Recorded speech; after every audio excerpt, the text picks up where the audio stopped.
Olá, minha querida, meu querido, sejam todos muito bem-vindos ao nosso canal Universo da Mulher.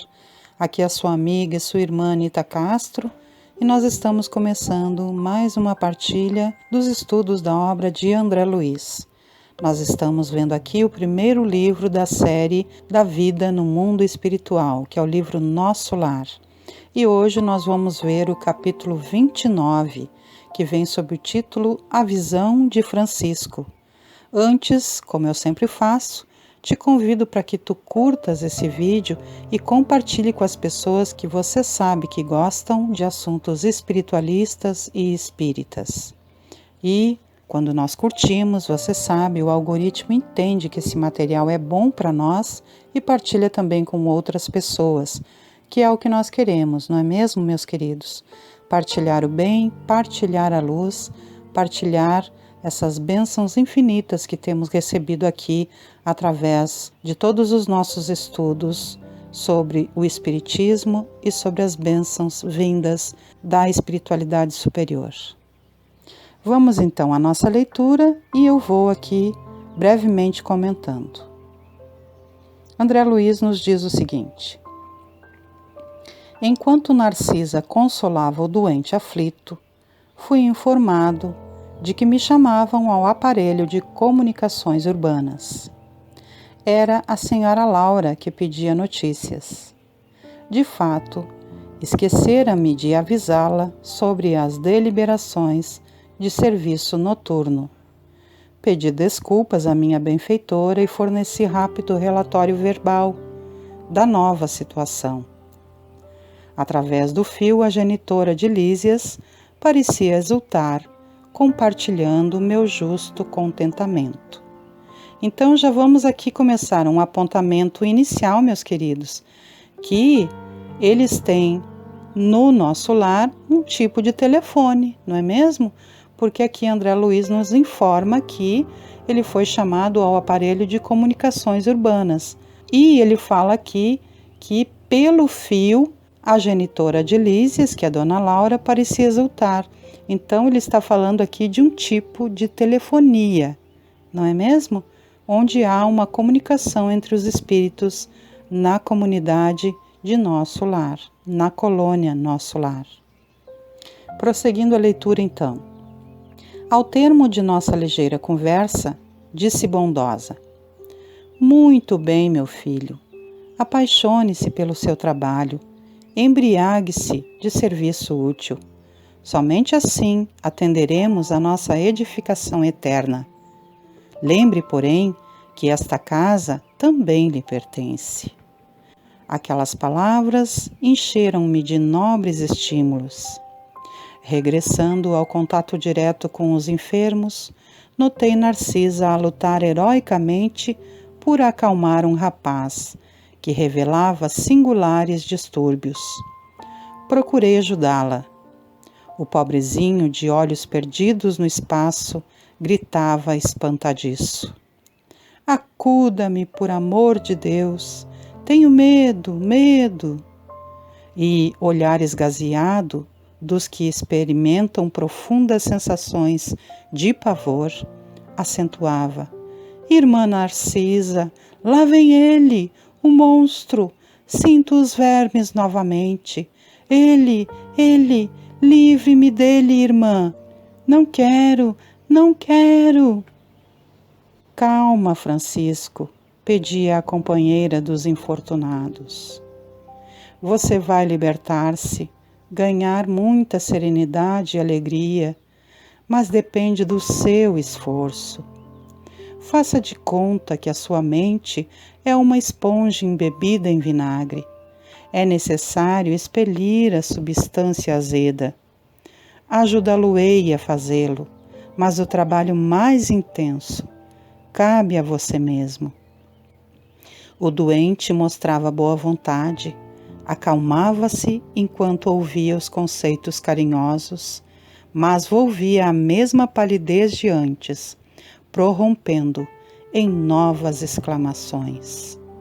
Mas, irmã, repare bem, ele não me deixa, já voltou a atormentar-me. Veja, veja. Estou vendo-o, Francisco, respondia ela acordata, mas é indispensável que você me ajude a expulsá-lo. Este fantasma diabólico, acrescentava a chorar como criança, provocando compaixão. Confia em Jesus e esqueça o monstro, dizia a irmã dos infelizes piedosamente. Vamos ao passe, o fantasma fugirá de nós. E aplicou-lhe fluidos salutares e reconfortadores, que Francisco agradeceu, manifestando imensa alegria no olhar. Agora, disse ele, fim da operação magnética, estou mais tranquilo. Narcisa ajeitou-lhe os travesseiros, mandou que uma serva lhe trouxesse água magnetizada. Aquela exemplificação da enfermeira edificava-me. O bem, como o mal, em toda parte, estabelece misterioso contágio. Observando-me o sincero desejo de aprender, Narcisa aproximou-se mais, mostrando-se disposta a iniciar-me nos sublimes segredos do serviço. A quem se refere o doente?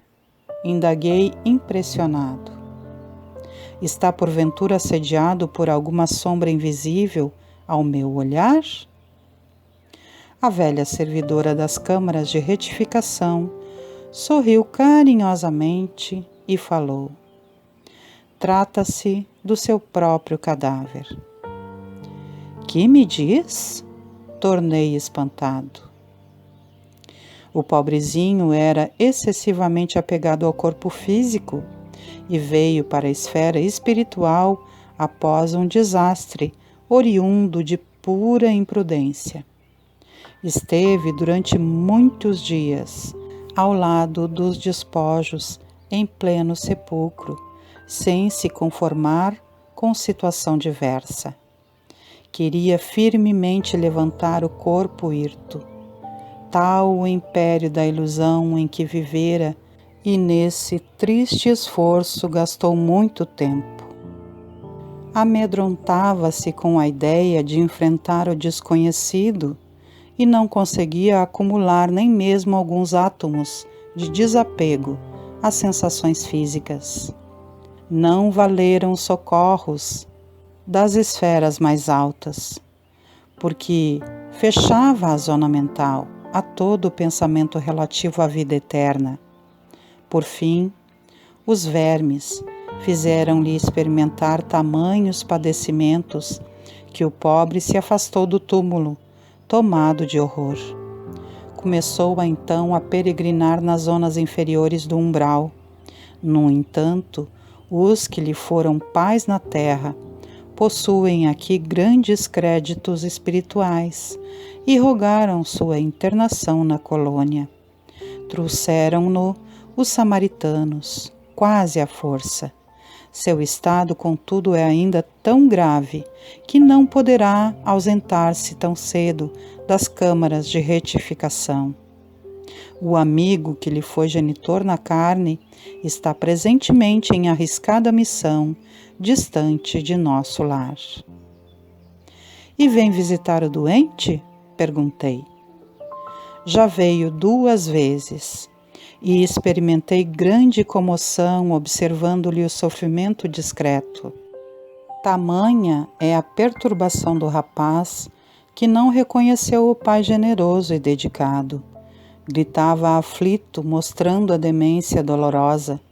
O genitor, que veio vê-lo em companhia do ministro Pádua, do Ministério da Comunicação, pareceu muito superior à condição humana, enquanto se encontrava com o nobre amigo que obtivera hospitalidade para o filho infeliz. Demoraram-se bastante comentando a situação espiritual dos recém-chegados dos círculos carnais.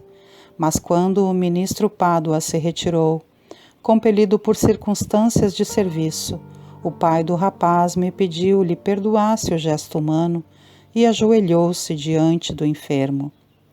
Tomou-lhe as mãos ansioso, como se estivesse a transmitir vigorosos fluidos vitais, e beijou-lhe a face, chorando copiosamente.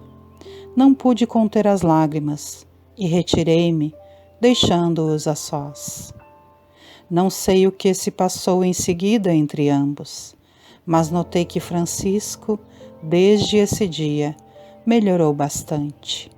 A demência total reduziu-se a crises que são agora cada vez mais espaçadas. Como tudo isso comove, exclamei sob forte impressão. Entretanto, como pode a imagem do cadáver persegui-lo? A visão de Francisco, esclareceu a velhinha atenciosa, é o pesadelo de muitos espíritos depois da morte carnal. Apegam-se demasiadamente ao corpo, não enxergam outra coisa nem vivem senão dele e para ele, voltando-lhe verdadeiro culto e vindo o sopro renovador, não o abandonam. Repelem quaisquer ideias de espiritualidade e lutam desesperadamente pelo conservar. Surgem, no entanto, os vermes vorazes e os expulsam.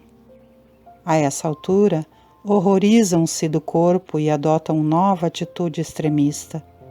A visão do cadáver, porém, como forte criação mental deles mesmos, atormenta-os no imo da alma. Sobrevêm perturbações e crises, mais ou menos longas, e muitos sofrem até a eliminação integral do seu fantasma. Olha só, gente. Esse rapaz aqui, o Francisco, ele tinha uma vida completamente apegada ao que era material e físico. Apegadíssimo ao corpo, ele, após o desencarne, ficou ali tentando levantar o seu corpo e então começou a sofrer quando os vermes, evidentemente, começaram a comer aquele corpo. Porque é isso que acontece com os corpos para que eles se desintegrem, não é mesmo? É o processo natural.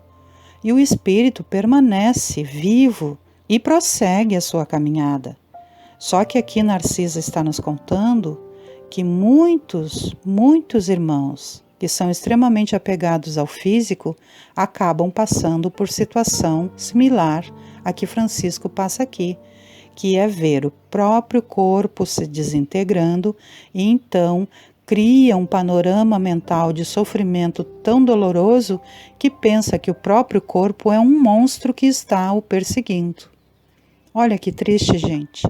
Olha como é importante nós buscarmos a espiritualidade, nós nos desapegarmos do que é físico e nós compreendermos que aqui tudo que temos é um empréstimo de Deus para que nós possamos produzir uma vida abençoada, para que possamos progredir e ajudar os que nos rodeiam a progredir junto conosco. Que nós possamos, meus queridos, cada dia mais e mais buscar a espiritualidade e o desapego das coisas físicas, para que não soframos como esse pobre irmão está a sofrer e outros tantos, como nos menciona aqui a querida Narcisa. Continuando então a leitura, André Luiz nos diz o seguinte: notando minha comoção, Narcisa acrescentou: graças ao Pai, venho aproveitando bastante nestes últimos anos de serviço. Ah, como é profundo o sono espiritual da maioria de nossos irmãos na carne. Isto, porém, deve preocupar-nos, mas não deve ferir-nos. A crisálida cola-se à matéria inerte, mas a borboleta alçará o voo. A semente é quase imperceptível, e, no entanto, o carvalho será um gigante. A flor morta volve à terra, mas o perfume vive no céu. Todo o embrião da vida parece dormir. Não devemos esquecer estas lições. E Narcisa calou-se, sem que me atrevesse a interromper-lhe o silêncio. Então, o que Narcisa está querendo dizer aqui para André Luiz? Que mesmo nas dificuldades, mesmo nessas lutas, mesmo estando aqui como se fosse uma crisálida inerte, Francisco vai tornar-se uma borboleta, vai alçar o voo, como se fosse, é uma imagem que ela está usando, não é mesmo? Como se fosse uma semente que, imperceptível debaixo da terra, vai se tornar um grande e lindo carvalho, uma árvore frondosa. Por quê? Porque o processo, meus amados, pode parecer lento, mas todos vamos progredir.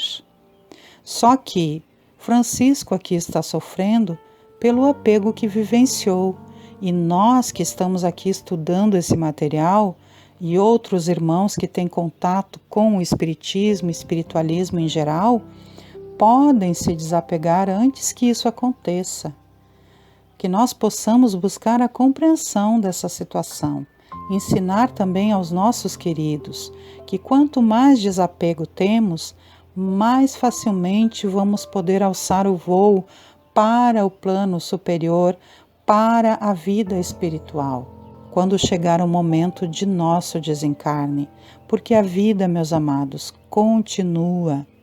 E nós temos que compreender que não é apenas o físico que importa, mas o que mais importa é a evolução do nosso espírito, que é eterno. A vida é eterna, meus amados. Todos nós vamos progredir. Francisco, como outros irmãos que estão na condição de Francisco, que foram apegados ao físico, também progredirão. Mas evitemos um sofrimento como este que ele está passando, porque é muito triste o apego físico. Porque quando nós desencarnamos, ficamos ali em torno daquela massa que já não nos serve mais, que nos serviu, mas que não nos é mais útil naquele momento. E por isso, Deus permite que nós saiamos desta casca, dessa roupagem que é o nosso corpo físico. Então, meus amados, é claro que nós temos que valorizar tudo o que nós temos, cuidar com carinho e esmero as nossas casas, as nossas vestes, aquilo que conquistamos, sem desvalorizar aquilo que é bom e que recebemos também do Pai Eterno. Mas nós temos que compreender que para além da fisicalidade, da materialidade, há a espiritualidade. Então, não nos apeguemos. Compartilhemos aquilo que temos e compreendamos que tudo que temos é um empréstimo, focando o nosso interesse real na espiritualidade, nos preparando, meus amados, para o nosso desencarne e chegada na vida espiritual, porque todos passaremos por essa situação de desencarne e de chegada na vida espiritual. E o que temos preparado? O que é? É apenas coisa material para a vida física? Ou estamos nos preparando para a chegada no mundo espiritual, a vida real? Pensemos e reflitamos sobre isso, reflitamos sobre esse capítulo e que nós possamos, sob a guarda de Deus Pai Todo-Poderoso, de Jesus Cristo, da Virgem Santíssima e de nossos benfeitores espirituais, nos dedicar a esse estudo, a essa reflexão, para compreendermos e praticarmos aquilo que viemos aprendendo.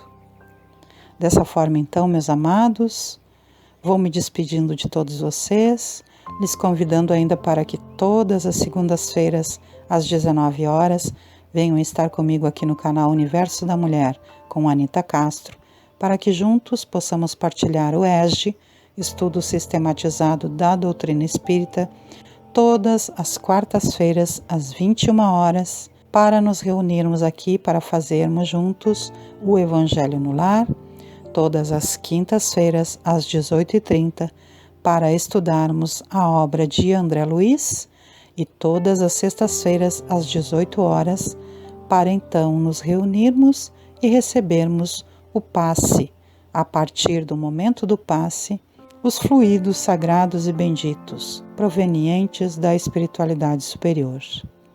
Desejando que Deus Pai Todo-Poderoso, Jesus Cristo, Maria Santíssima e nossos queridos benfeitores espirituais nos abençoem, deixo um grande beijo no coração de todos e me despeço. Muita paz e harmonia para todos nós. Até um próximo encontro. Tchau, tchau, queridos e queridas.